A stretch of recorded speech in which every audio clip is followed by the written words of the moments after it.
ओम श्री परमात्मा नमः। मैं प्रोफेसर हृदय अवस्थी अपने परम पूज्य गुरु जी प्रोफेसर पंडित भगवत शरण शुक्ल वेद मूर्ति तपोनिष्ठ गीता उपनिषद धर्मशास्त्र और दर्शन शास्त्र के विशेषज्ञ के साथ में आप सभी का अवस्थी से Ayurveda anatomy yoga and spirituality channel पर हार्दिक स्वागत करता हूं। हम लोग सांख्य तत्व कौमुदी की कारिकाओं पर चर्चा कर रहे हैं। 5वीं कारिका के ऊपर प्रत्यक्ष प्रमाण के ऊपर गुरु जी आज सरल शब्दों में अपना व्याख्यान देंगे, जिससे कि हम लोग समझ सकेंगे कि प्रत्यक्ष प्रमाण क्या है और सांख्य तत्व कौमुदी के अनुसार क्या है। तो इसको जानने के लिए हम लोग चलते हैं गुरु जी की ओर। नमोस्वनंताय सहस्रमूर्तये सहस्रपादाक्षे शिरोरुबाहवे सहस्रनाम्ने पुरुषाय शाश्वते सहस्रकोटियुगधारिणे नमः।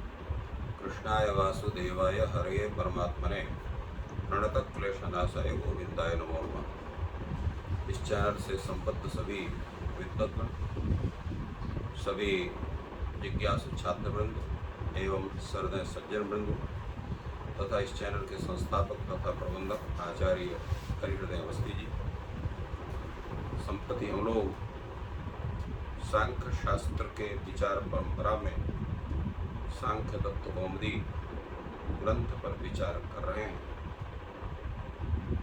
इसके पूर्व तीनों प्रमाणों को लेकर के चर्चा हुई थी और कल प्रत्यक्ष प्रमाण के विषय में एक सामान्य सा विचार हुआ, जो सांख्य कारिका का एक अंश है। प्रत्यक्ष का लक्षण प्रति विषयाध्यवसायो दृष्टम। आज इसी पर हम लोग विशेष चर्चा करेंगे। विषय का तात्पर्य क्या होता है, क्योंकि प्रति विषयाध्यवसाय दृष्टम में विषय शब्द का कथन है। तो विषय का मतलब क्या होता है? विषय शब्द की व्युत्पत्ति आचार्य वाचस्पति मिश्र बहुत ही सुंदर ढंग से उपस्थापित कर रहे हैं। विषेणवंती विषयणम अनुवदन्ति स्वेन रूपेण निरूपणीयम कुर्वन्ति इति विषयः। विषेणवंती, विषेणम अनुबंधन, यानी विषयी का जो अनुबंधन करते हैं, अर्थात विषय का स्वरूप क्या है, उस स्वरूप का पूर्ण रूपेण जो निरूपण करते हैं, स्वेन रूपेण निरूपणीयम कुर्वन्ति, वह विषय। तो फिर विषय है क्या चीज? तो विषयाः पृथिव्यादयः सुखादयश्च। पृथिव्यादि अर्थात जितने पदार्थ हैं, पदार्थ मात्र, तो सभी पृथ्व्यादि जो पदार्थ मात्र हैं वो विषय हैं। इसलिए विषया पृथिव्यादयः, पृथ्वी आदि विषय हैं, और सुखादि विषय। तो ये विषय शब्द का, क्योंकि ये अपने रूप से निरूपण, स्वेन रूपेण निरूपणीयम कुर्वन्ति विषय।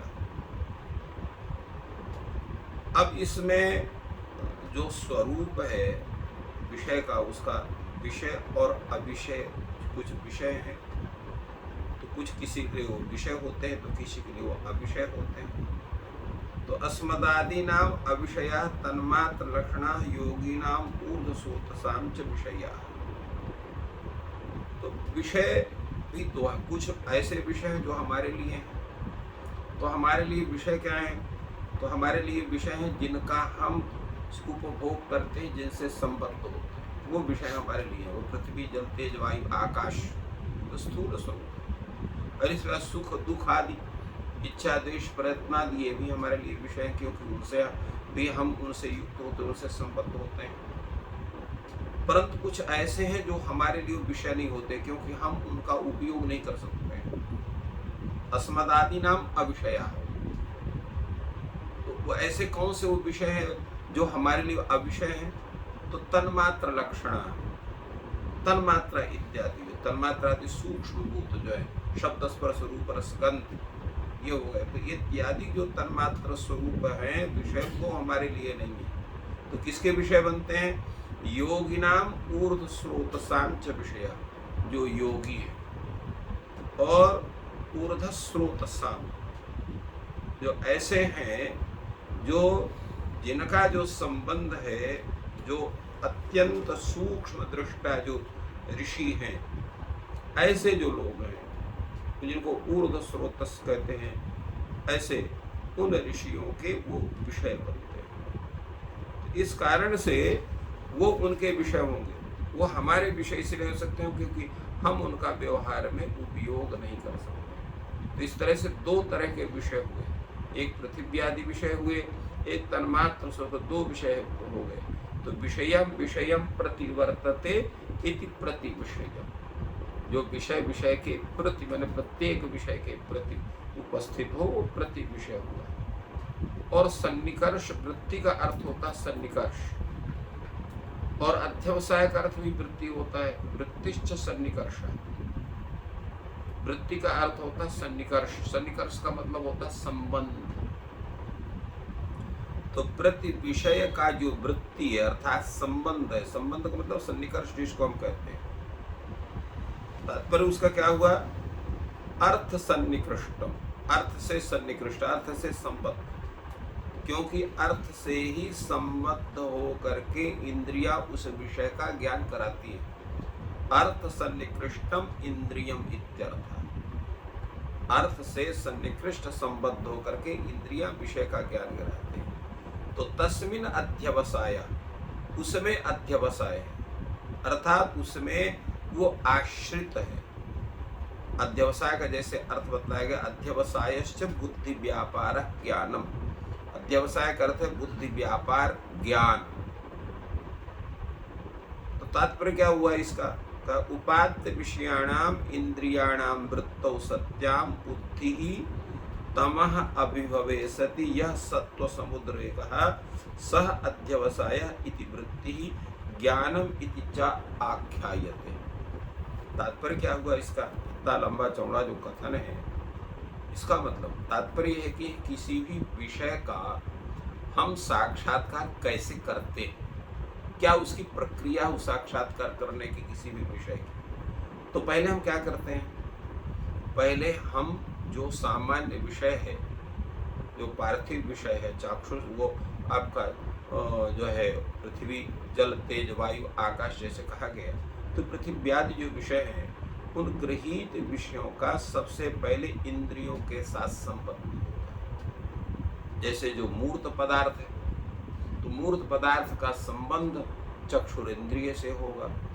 इसी प्रकार अमूर्त पदार्थ जैसे गंध हो गया, तो गंध का संबंध किससे होगा, तो घ्राणेन्द्रिय से होगा। तो घ्राणेन्द्रिय वो जो है गंध का साक्षात करेगी, तो शब्द का साक्षात्कार श्रवणेन्द्रिय करेगी। तो स्पर्शेंद्रिय जो है वो वायु इत्यादि या स्पर्श जो वस्तु है उसका साक्षात करेगी कि ये शीत स्पर्श इसका है, कि उष्ण स्पर्श है, कि अनुष्णा शीत स्पर्श है, उसका स्पर्शेंद्रिय ज्ञान होगी।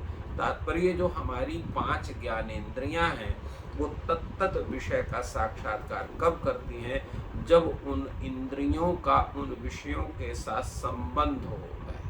उपात्य विषयाणाम इंद्रियाणाम वृत्तौ सत्याम, तो उपात्त माने गृहीत जो विषय, उसका इंद्रियों के साथ जब इंद्रियों की वृत्ति हो, इंद्रियाणाम वृत्तौ सत्याम, इंद्रियों की वृत्ति होने पर अर्थात इंद्रियों का ताजे संबंध होने पर बुद्धे तमः अभिभवे, बुद्धि में जो उस तद विषयक अज्ञान है, तम माने अज्ञान, उस अज्ञान का जब अभिभव होता है, अज्ञान जो नष्ट होता है, तो उसके नष्ट होने पर यह सत्व समुद्र का जो उस वस्तु संबंधी ज्ञान का जो समुद्रेक होता है, वो सत्व का समुद्रेक होना हमारा उस ज्ञान का समुद्रेक होना, उस ज्ञान को प्रकट होना है, ज्ञान को उत्पन्न होना, वही अध्यवसाय है, वही उस वस्तु का ज्ञान है, निश्चय है।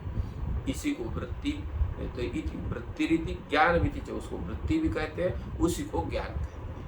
तात्पर्य यह है कि हम किसी भी वस्तु को जब हम देखते हैं, सुनते हैं, सूंघते हैं, स्पर्श आदि करते हैं, तो उस विषय और इंद्री का संबंध जब मन के माध्यम से होता है तो वो चीज़ बुद्धि में आती है। तो बुद्धि में आने पर तद विषयक जो अज्ञान है वो हट जाता है, तो केवल ज्ञान बचता है।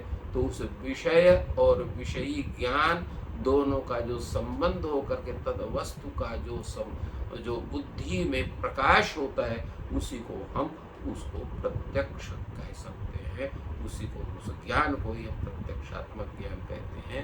इसीलिए वो प्रमाण होता है कि जब तक इंद्रिय आदि के साथ संबंध होकर के वस्तु के माध्यम से, इंद्रिय और वस्तु के संबंध के माध्यम से जब तक उस वस्तु का स्वरूप प्रकाशित नहीं होता है, तब तक उस वस्तु का ज्ञान हम नहीं कर सकते हैं। इसलिए ये जो इंद्रिय और विषय के संबंध से होने वाला जो ज्ञान है, उसी को हम प्रत्यक्ष प्रमाण कहते हैं। तो उस प्रत्यक्ष प्रमाण का तात्पर्य होता है इंद्रिय और वस्तु के संबंध से होने वाला जो ज्ञान है, होने जिसके माध्यम से ज्ञान होता है, उस ज्ञान का जो करण है, जो साधन है, वही प्रत्यक्ष प्रमाण। इदम तत्प्रमाण अनेन यह चेतना शक्ति अनुग्रह। इससे क्या होता है? चेतना शक्ति का अनुग्रह होता है और उसका फल क्या होता है? प्रमाबोध। प्रमा का अर्थ होता है यथार्थ ज्ञान, तो प्रमाबोध मेरे यथार्थ ज्ञान का बोध।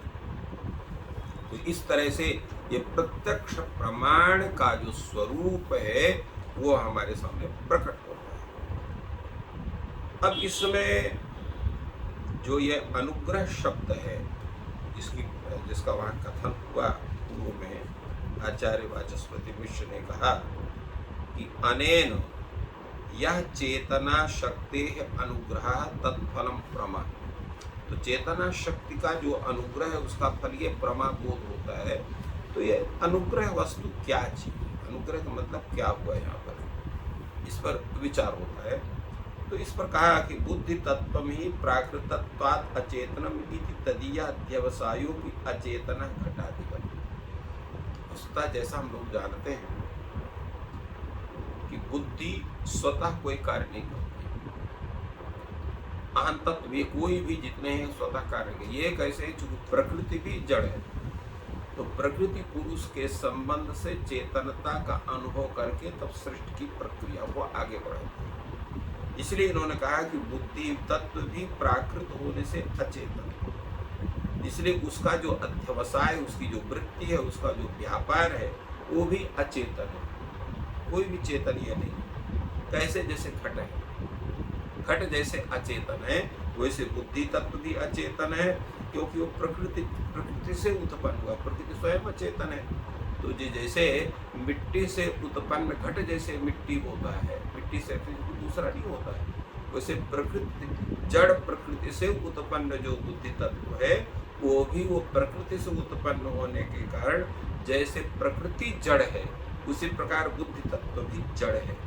तो उसका अध्यवसाय जो है, उसका जो उसके द्वारा जो वृत्ति है, उसका जो ज्ञान कारक जो व्यापार है, वो भी अचेतन होगा।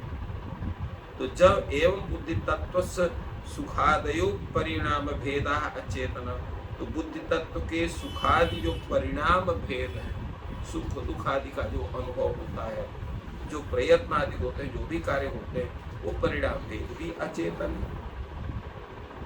पुरुष सुखाद्यानुसंगी चेतना, और जो पुरुष है वो सुखादि का असंबंध, उसको कोई किसी का संबंध उसका नहीं है।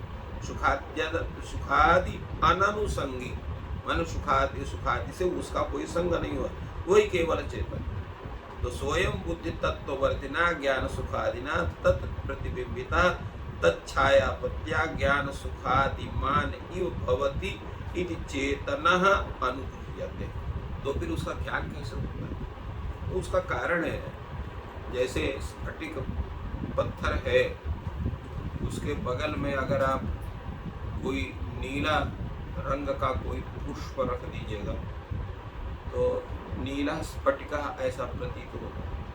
कोई रक्त पुष्प रख दीजिएगा तो उसके प्रकाश से वो स्फटिक, वो रक्त स्फटिका प्रतीत होगा। कोई जो है पीत पुष्प रख दे तो पीता स्फटिका ऐसा प्रतीत होगा। तो स्फटिक जो है न वो रक्त है, न पीत है, न वो हरित है, न नीला है वो क्या है, स्फटिक शुद्ध श्वेत वर्ण का पारदर्शी के रूप में। उसी प्रकार जो ये जो चेतन है, पुरुष है, उसमें किसी भी प्रकार का कोई रंग नहीं है, अर्थात उसमें किसी प्रकार का कोई भी विकार नहीं है, किंतु प्रकृति के संबद्ध होने से वो भी उसकी जो छाया पड़ती है तो उसमें वो ज्ञानवान सुखादिमान ऐसा वो प्रतीत होता है। इसलिए यहाँ पर इन्होंने लिखा कि सोयम बुद्धि तत्व वर्तिना ज्ञान सुखादि, बुद्धि तत्व में स्थित होने वाले जो ज्ञान है, सुख आदि हैं, तद प्रतिबिंबिता तत्छाया प्रत्या, उससे प्रतिबिंबित उसके छाया की जो है स्थिति होने के कारण यह जो चेतन पुरुष है, क्योंकि चेतन पुरुष का प्रकृति से संबद्ध हो गया है,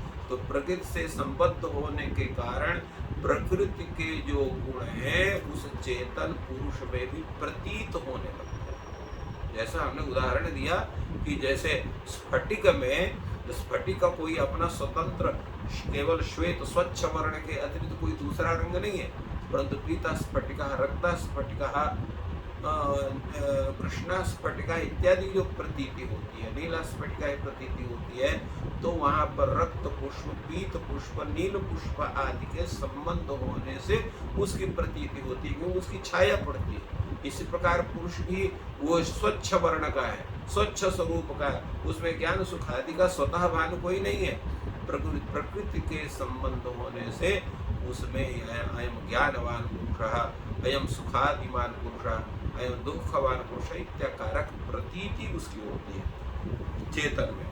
तो चितिच्छाया प्रत्या अचेतना बुद्धि तद्यवसायोपि अचेतना चेतन में, इसी प्रकार उस चेतन की छाया की आपत्ति होने से जो बुद्धि अचेतन है, तो बुद्धि अचेतन भी, और उस बुद्धि का जो अध्यवसाय है, वृत्ति है, वो भी यद्यपि अचेतन है, फिर भी पुरुष के संबंध से वो भी चेतनवत प्रतीत होती है।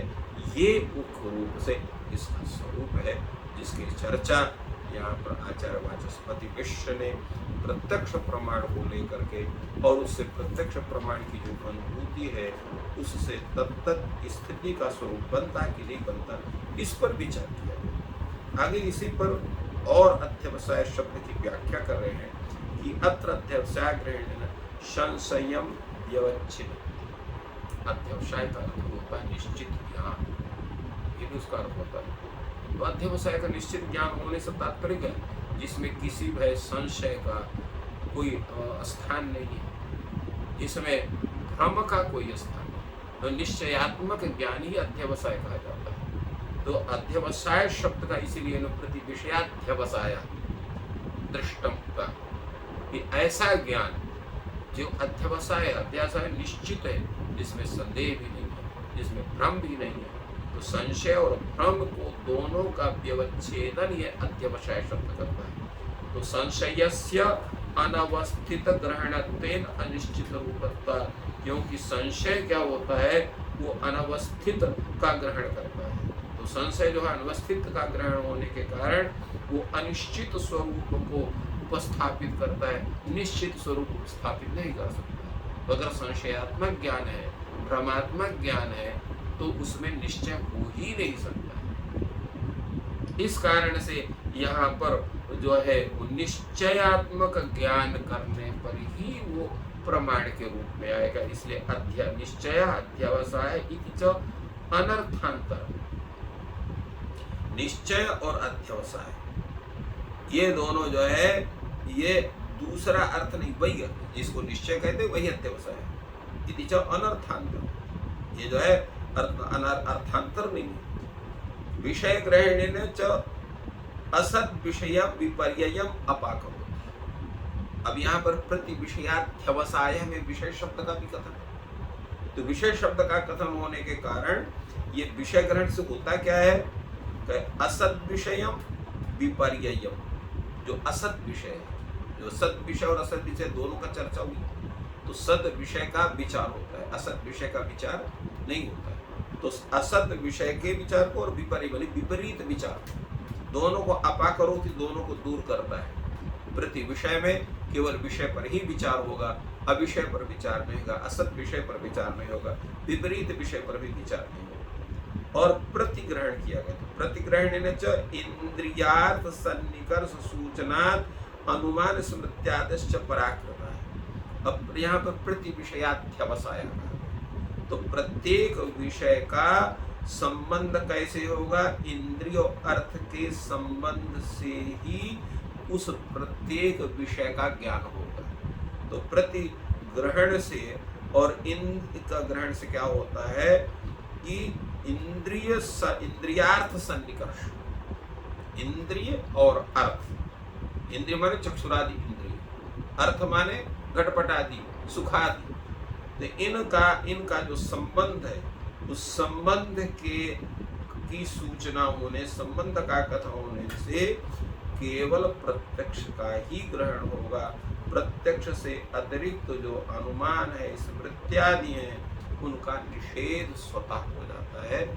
इसलिए ये जो लक्षण है प्रमाण का, प्रतिविषयाध्यवसाय दृष्टम, ये प्रमाण प्रत्यक्ष का ये लक्षण, ये जो है ये निर्दुष्ट है, अर्थात इसमें न किसी प्रकार का अव्याप्ति दोष है, न अतिव्याप्ति दोष है और न असंभव दोष है। इसका निराकरण आचार्य वाचस्पति मिश्र ने कहा, तदेवं समानासमान जातीय विच्छेदकत्वात्, इस प्रकार जो समान और असमान जातीय का व्यावर्तक होने के कारण प्रतिविषयाध्यवसाय, यह जो लक्षण है प्रत्यक्ष प्रमाण का, ये पूर्ण रूप से शुद्ध लक्षण है, इसमें किसी भी प्रकार का कोई दोष नहीं है। तंत्रांतरेषु लक्षणांतानि तैर्थिकानि न दूषितानि विस्तरतया। प्रश्न होता है कि अनेक आचार्यों ने तत्त दर्शन शास्त्रों में प्रत्यक्ष प्रमाण के अलग अलग लक्षण किए हुए हैं, तो उन लक्षणों का भी आपको संशोधन करना चाहिए, उसका निराकरण करना चाहिए। वो आपने क्यों नहीं किया? ये प्रश्न उठता है आचार्य वाचस्पति मिश्र के ऊपर। बड़ा सुंदर ढंग से आचार्य वाचस्पति मिश्र ने इसका समाधान किया कि तंत्रांतरेषु लक्षणांतराणि तैर्थिकानां न दूषितानि। तैर्थिकानां, तीर्थ का अर्थ केवल तीर्थ ही नहीं, तीर्थ का अर्थ आचार्य भी होता है। तो तैर्थिकानां आचार्य ही कृतानां, आचार्यों ने तत्त शास्त्रों के आचार्यों ने उन लक्षणों को किया है, कुछ सोच विचार के किया होगा, ऐसे नहीं किया उन्होंने उस लक्षणों को। अब उन लक्षणों को हम दूषित करें, अपने लक्षण को या किसी एक लक्षण को हम स्थापित करें, तो उन आचार्यों का अपमान होगा। तो उन आचार्यों का सम्मान करना हमारे लिए आवश्यक है। तो इसलिए तंत्रांतरेषु विविधेषु शास्त्रेषु लक्षणांतरे भिन्नानि भिन्नानि लक्षणानि तैर्थिकानां, केषां लक्षणानि? तैर्थिकानां, तैर्थिकानां आचार्याणाम्, आचार्यों के लक्षण है। न दूषितानि, उनका दूषण उसमें नहीं दिया गया, क्योंकि वो भी आचार्यों के द्वारा लिखे गए, उनका भी एक महत्व है। एक बात, दूसरे क्या होता है, उसको लिखते तो फालतू तर्क करना पड़ता, उसका खंडन करना पड़ता, फिर मंडन पड़ता, तो ग्रंथ का जो है अनावश्यक विस्तार हो जाता है। ग्रंथ का अनावश्यक विस्तार होने से पढ़ने वाले, सुनने वाले जो हैं, उनके अंदर फिर उस प्रक्रिया के विषय वो बोझ जैसे लगना पड़ता है, बुद्धि में भार हो जाता है। तो ग्रंथ का जब अगर विस्तार उतना ही करना चाहिए जितना ग्रंथ से संबद्ध विषय का सरल रूप से प्रकाशन हो सके, अधिक उसका विस्तार नहीं होना चाहिए। इसलिए उनका विस्तर भय होने से उसका विस्तार न हो जाए, उसका अनावश्यक ग्रंथ जो है बड़ा न हो जाए, वो भार स्वरूप न लगने वाला लगे, इसलिए उस पर विचार नहीं किया गया। तो इस तरह से प्रत्यक्ष पर पूरा विचार आचार्य वाचस्पति मिश्र ने यहाँ उसकी व्याख्या की। तो इस प्रकार गुरु जी ने प्रत्यक्ष प्रमाण की बहुत ही सरल शब्दों में व्याख्या की, जैसा कि सांख्य तत्व कौमुदी के अनुसार है। और प्रमाण का एक अर्थ कोर्ट के माध्यम से हम लोग विटनेस भी मानते हैं, और उसमें आई विटनेस को सबसे ज़्यादा महत्व दिया जाता है, जो प्रत्यक्ष ही है। प्रति अक्ष, एक अर्थ ये भी लिया जाता है कि अक्षी या इंद्रिय के सामने क्या है, नेत्र के सामने क्या है, वो देखा क्या है। तो विभिन्न इंद्रियों से जो ग्रहण किया है, इंद्रियार्थ सन्निकर्ष जो गुरु जी ने अभी बताया, तो इंद्रियार्थ सन्निकर्ष ही प्रत्यक्ष है। तो बहुत ही सुंदर चर्चा हुई और आप लोग जुड़े रहें तो इस प्रमाण का और ज्ञान हम लोग को मिलेगा। और आपका दिन शुभ हो, ईश्वर आपकी सहायता करें।